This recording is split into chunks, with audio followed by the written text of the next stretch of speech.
Ojwang's memorial service after he dies in police custody.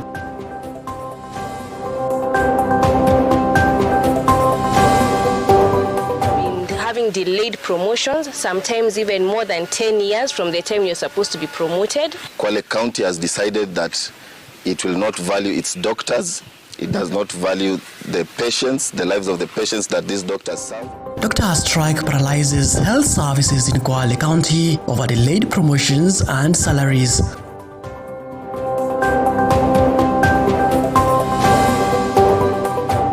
High Court extends orders suspending live broadcast ban on anti-government protest.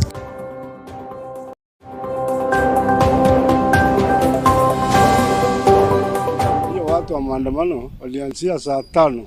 So far, we have ascertained that approximately 7,000 bags of fertilizer were stolen, and around rice was about 4 bales were stolen. As of now, we have managed to arrest 8 people.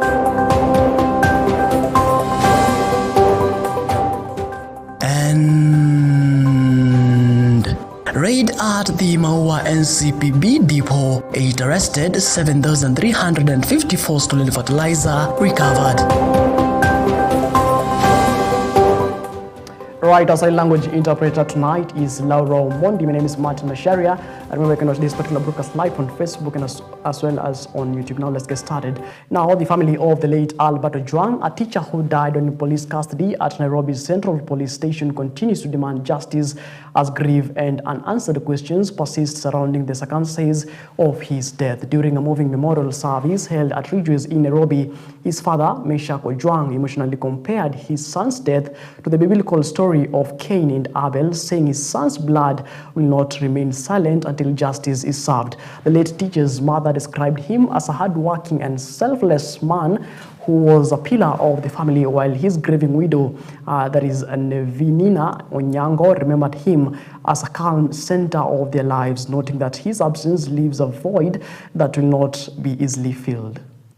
Ya kwamba damu hiyo ya Albert ambayo imemwagika bila hatia, walio na uwezo kuona kwamba wanachukua damu ya maisha ya wenzi wao na kumwaga damu ili wabakie katika hali yao na kuficha uovu wao, basi wajue kwamba watabaki na heshima, watabaki na utajiri na sifa za aina yote, lakini hawatakuwa na amani katika maisha yao. Sababu Cain, Mungu alitamka ya kwamba damu ya Abel inamlilia. Sasa nimeshangaa vile polisi walimchukua, wangemuuliza hata uko na watoto wangapi kwanza. Korosani adwatingo maiti adokodo dala. Saa hii sasa ninabeba mwili wa mtoto wangu kurudi naye nyumbani. Nimesema pole. Yatino dhiki kue. Na nimemrelease aende na amani. Albert kikinindi kama intiano. Albert usilale. It has been my everything. When we last talked, when he was in Central Police Station, I think I'm the last person he talked to. And his last words were, I love you, see you soon. So seeing him soon here or even in the mortuary it really broke me. So Albert left at a time where I didn't expect that he would leave. We hope with Professor Ogola and others that we should be able to come up with something that gives us a way forward. This culture of forgive and forget and move on, we must say as a country, never again. Na hata tumeona juzi ile bill ambayo imeletwa pale ati ya kuongelea mambo ya kuregulate mambo ya maandamano. That's something we want to assure the Kenyans that we as the members of parliament, we are not going to accept it to see the day.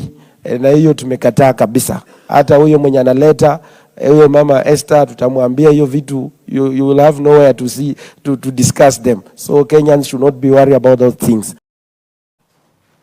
Right, moving on, a family from Kagumo, Kirinyaga County is mourning the tragic death of Brian Maina, a 28-year-old man who was fatally injured during the June 25th nationwide anti-government protest held in Nairobi. According to his grandfather, Joseph Wawero Kenywa, Brian was allegedly struck by a police officer during the demonstrations and later succumbed to his injuries while undergoing treatment. Friends who were with him at the protest rushed him to the hospital at around 3 p.m., but he was pronounced dead at 8 p.m. The same evening, Brian, who had completed his primary education, lived with his grandfather in Ojwang, Nairobi County, where he was helping manage family property. His grieving mother, Penina Wairimo, received the heartbreaking news while she was participating in a separate protest in Kutus, Kirinyaga County. Kufika saa 8 pale midi ilizimwa. Hapo ndio watoto wetu waliumia. Ndio hapo ninasikia ndio mtoto wangu pia aliumianga hiyo masaa wakati midi ilizimwa. Saa hiyo ndio aliumia. Juu alipigwa na tear gas wakanguka chini akagongo. Hata ni bahati wajenzi wanapendana waachanagi. Mmoja ndiye alirudi akamuona kambeba hivi. Wakatafuta gari hawakupata gari. Wakachukua pikipiki. Mmoja akamshikia dereva na mwingine akamshikilia hivi. Ndio akampeleka hosi. Kufika saa 3 ndio tukaambia Brian yangu ameaga. Sasa asiposikilize watoto watapigana paka lini? Sinikumaliza tamaliza watoto wote Kenya. Atatawala nani? Atatawala nani? Na hawa ndio wazazi wa kesho. Sisi tumemaliza kazi yetu, tumezeeka. Hawa watoto wanalilia haki yao, wapewe haki yao. Na haki yao wanataka kazi. Pesa ile natolewa ushuru, waitumie na njia mzuri, wawache kuharibu. Hiyo ndio kitu ya watoto wanataka. Si wakae chini waongee na watoto. Right, quite an unfortunate story right there. Moving on, 3 prominent leaders from Makueni County have been summoned by the Directorate of Criminal Investigations, that is the DCI, following the alleged involvement in the deadly protest that rocked several towns in the county last week.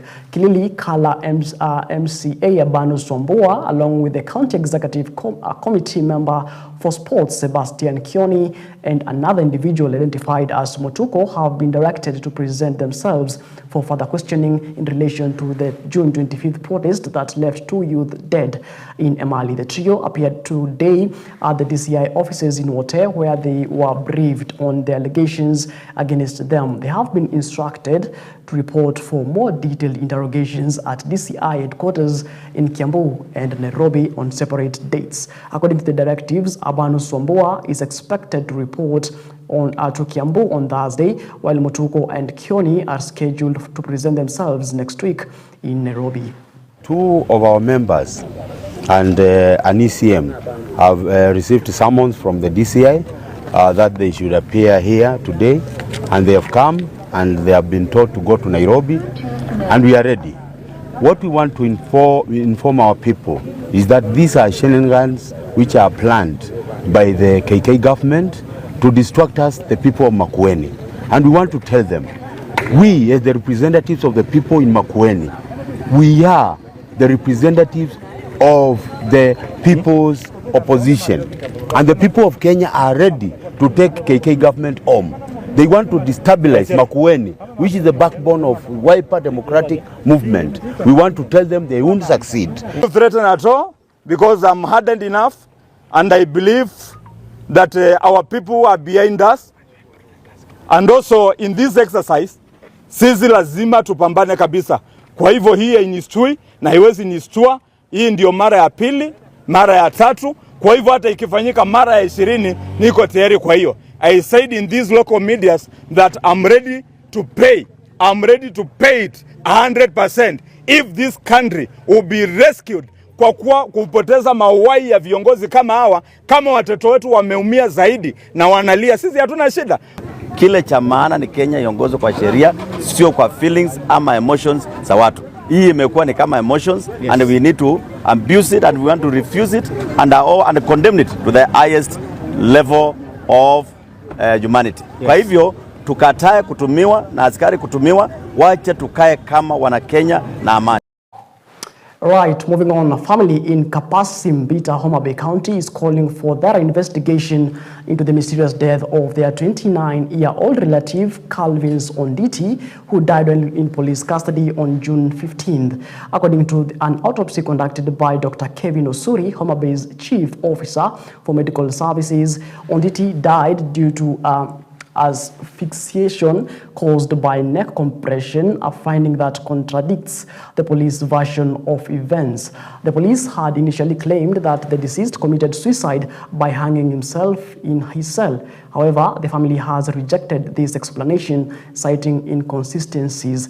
Onditi's mother, Millicent Accord, stated that the son was arrested from home wearing only a pair of shorts, not trousers, raising questions about the feasibility of the alleged suicide. Family lawyer Albert Ongoso further disputed the suicide narrative, saying Onditi was intoxicated at the time of the arrest and was in no physical state to climb the cell wall or the ceiling. The issue that we have at hand is this Calvin Omondi, at the time that he was brought or taken to Kipasi police post, he was totally drunk. This is somebody you can describe as drunk as a skunk. There is no way that somebody who is drunk as a skunk could actually have the audacity or have the time to even tie a rope or any type of clothing across his neck and hang himself. And that is why the family is still asking questions. Who actually caused the death of Calvin Omondi? And that is why we want to find out the truth of this matter. We are not going to leave everything just like that because the report has come out that way. As the family, we still demand answers. We demand answers from the in charge of Kipasi Police Post. We demand answers from the OCS Beta, who actually was seen with his boys, or either his boys were around the area of Kipasi.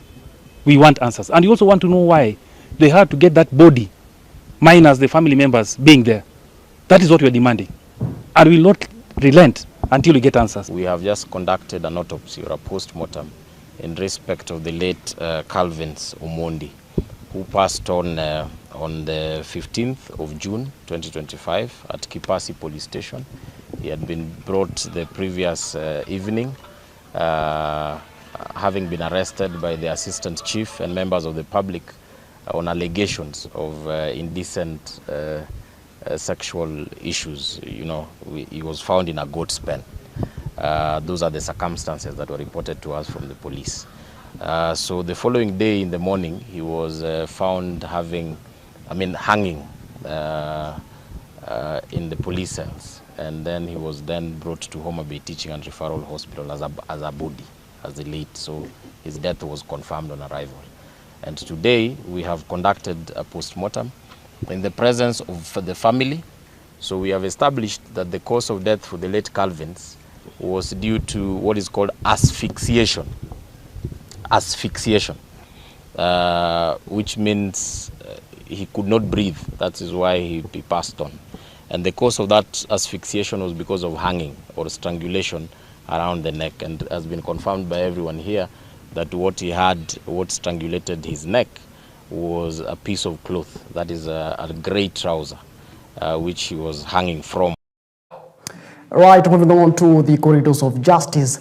The High Court has extended conservatory orders suspending a directive by the Communications Authority of Kenya that sought to bar television and radio stations from broadcasting live coverage of the June 25th anti-government demonstrations.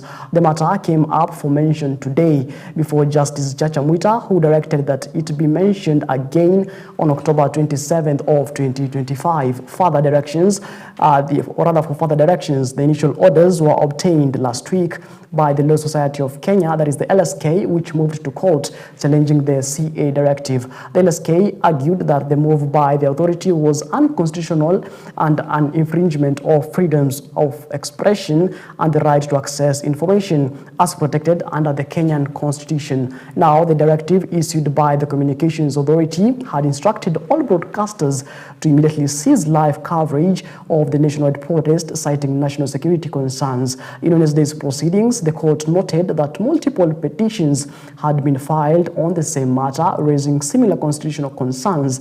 As a result, Justice Muita ordered the consolidation of the cases to allow for a unified hearing. Among the petitioners is the Kenya Union of Journalists, that is KUG, which has filed 2 separate cases also challenging the CA's directive, echoing similar arguments regarding media freedom and constitutional rights.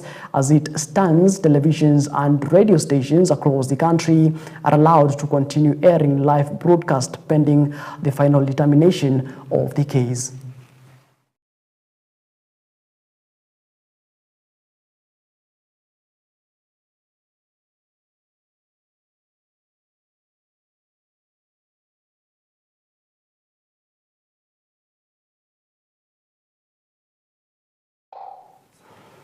Right, moving on to matters healthcare. Health services across Kwale County have been thrown into a disarray after more than 80 doctors droned their tools on Monday, citing long-standing grievances over delayed promotions and salary payments. The strike, organized by the Kenya Medical Practitioners, Pharmacists and Dentist Union, that is the KMPDU Coast Branch, is set to continue indefinitely until the county government addresses the doctors' demands. According to union officials, some medical professionals have gone over a decade without a single promotion despite years of dedicated service. The doctors also decried frequent salary delays, which they say have left many of them struggling to meet basic needs, including accessing critical medical cover for themselves and their families. Patients across the county have been left stranded, with many public hospitals and clinics offering only limited services. The strike is expected to significantly impact access to healthcare services, particularly in rural and underserved areas. Many years, our doctors have been working hard, giving off all our services, but the government has not remunerated us, the county government has not remunerated us accordingly. And because of this, we have been having delayed promotions, sometimes even more than 10 years from the time you're supposed to be promoted. Kwale County has decided that it will not value its doctors. It does not value the patients, the lives of the patients that these doctors serve, and has decided that today they've decided that we as doctors of Kwale County are actually the enemy of the government of Kwale County. But imagine you're scared for your life just because you are asking for your salary. Is that right? No. Is that right, members? No. We cannot live like this. And people expect you to come back to work. Huna pesa, huna insurance. Macharia, you're the only one who can solve this issue.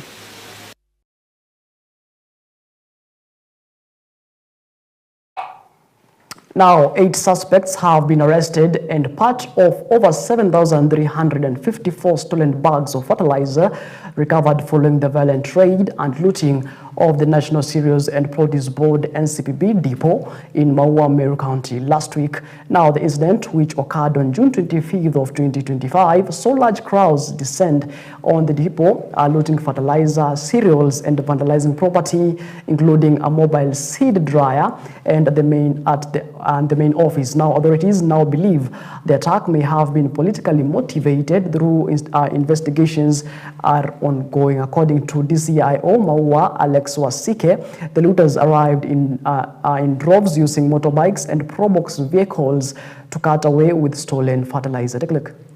Hiyo watu wa maandamano walianzia saa 5. Ndio walianza kuchunguka hapa, lakini wakuja kupunja store hapa walikuja kama saa 7 hivi. Ndio walipunja, wakapunja mlango, wakaingia ndani. Toka hapo akaanza kubola vitu, wakitoa nje. Watu wakienda naye kwa mambega, wengine wanaweka kwa pikipiki, magari huko mbele kwa barabara huko, anaenda naye. Wakaendelea hivyo, wakaendelea kutoka saa 7 mpaka saa 12 ya jioni. Wakiwa endelea hapa tu, walilala hata kulala hapa mpaka wakamaliza vitu. Kaanja kung'oa hata mabati ya mlango ya store, kung'oa hiyo, kung'oa. So far, we have ascertained that approximately 7,000 bags of fertilizer was stolen, and around rice was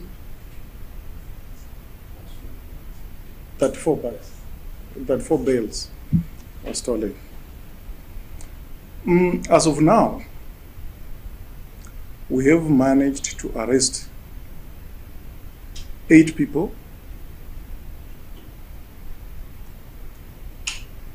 They were 9, but 8 specifically for the arrest of those involved or found in the looting or vandalism of the NCPD. Right, moving on now to matters politics. Deputy President of Kenya, Professor Kithure Kindiki, has reiterated the government's commitment to equitable development across the country, emphasizing that national development projects are being implemented fairly in all regions, regardless of their political alignment during elections. Speaking during an economic empowerment event for women and youth in Garsen, Tana River County, the Deputy President assured residents that no part of the country will be sidelined from receiving government services and development support. Professor Kindiki also used the platform to commend President William Ruto for his efforts in uniting the nation and hinted at his support for the president's potential re-election bid in 2027. His remarks were received with applause from both Kenya Kwanza and ODM leaders who accompanied him. Kura sasa itapigwa mara mbili, kura itapigwa side moja, one way, 100%. Kweli si kweli jameni? Kweli si kweli? Unajua siku ile ingine nusu ilipigia mzee Prime Minister Odinga, Raila. Ile ingine half ikapigia William Ruto. Safari hii William Ruto, Mheshimiwa Raila wako pamoja. Sasa ni 100%. Ama namna gani jameni? Musikubali watu kuwaletea siasa potovu ati ya kuharibu sheria, kuvunja sheria, kuharibu mali. Kama mko na maoni ya kukosoa serikali, mtoe maoni kwa njia ya amani bila kuharibu uchumi wa taifa letu la Kenya. Na watu katika karne hii miaka 62 plus 3 plus baada ya uhuru wanaweza kusimama na mtu ajipige kifua aseme sisi tuko nambari hii, sisi ndio wengi, sisi tuko 8,000,000, sisi tutatawala Kenya, sisi tutaamua nani ndio rais, nani atakaa miaka 5, nani atakaa miaka 10. Mimi nawataka niwapatie ujumbe wa kutoka Galole. Wanasema sisi ni wachache. Si wanasema hivyo? Sisi ni nini? Lakini safari hii sisi wachache tutahesabiwa. Waliandamana juzi, wakaandamana mpaka wakaingia shule ya wasichana, wakataka kuingia shule ya wasichana. Ati walazimisha wasichana ndani ya shule, wasichana wadogo ambayo inaitwa State House Girls. Kwani hata kama unatafuta Ruto anapatikana kwa State House Girls namna gani honestly? Uingie kwa shule ya wasichana ati unatafuta Mheshimiwa Ruto ambaye ni rais wa Kenya. Kenya hii sasa hivi aielekee hiyo direction. Na nyinyi vijana niwaeleze. Vijana mtupo? Vijana tupo? Tusikubali vurugu hapa Tana River. Tunakuambia Wamunyoro hatutaki kuwa Haiti. Tunakuambia Wamunyoro hatutaki kuwa Somalia. Tunakuambia Wamunyoro hatutaki kuwa DRC. We love our country, our motherland called Kenya, and you are going to stand to prevent any kind of anarchy. We are going to stand.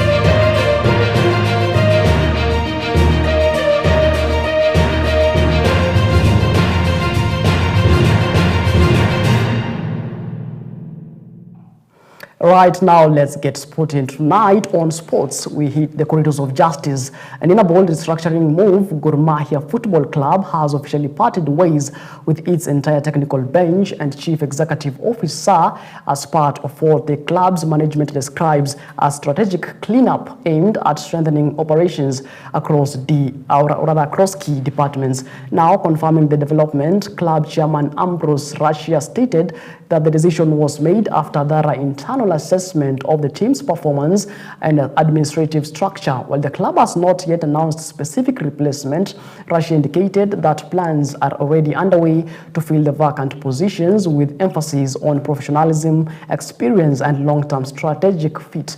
The mass sacking marks the beginning of what insiders describe as a wider cleanup process within the club, following growing concerns over recent inconsistent performances, internal discontent, and administrative inefficiencies. Very straightforward. We have players whose contracts have expired. That's one category. And where we are convinced that they are not, we don't want to renew, they will just renew. So there's no question of getting rid of them, just telling them your contract is over, we are not renewing. Then, that's that one category. The next category are, for example, those we think are non-performers. Now, these will be judged, and we have received an assessment already, professional assessment from the coaches, an analysis of the playing time, and also performance. And so we have those who will go because of the failing to meet and that will also be done on a mutual ground so that we avoid these FIFA cases. The third category are those of course who want to leave for different reasons. Those who want to leave, we already have some people, two or so players saying they would like to move. So those ones are treated differently. So there are different kind of criteria that we are going to use to both offload and also onload the technical the playing unit. We emphasize the fact that we have not opted for what we think is normally the abrasive system where you just announce that you are no longer with us, but we have got into mutual agreements which have been signed, and we have in those documents specified some entitlement to them so that the parting is not anything that is acrimonious. This has been, of course, necessitated by the environment that we have all witnessed, which if we let it go unaddressed, we may lead to total chaos.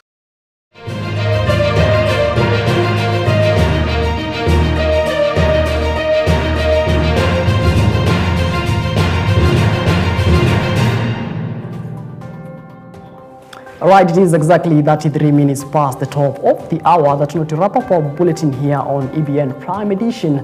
Many thanks for, of course, your feedback and your viewership. We do appreciate your viewership here on EBN TV. My name is Martin Macharia. Our sign language interpreter tonight has been Laura Mondi. Do have yourself a good night, and as always, let's do this again when God says we do.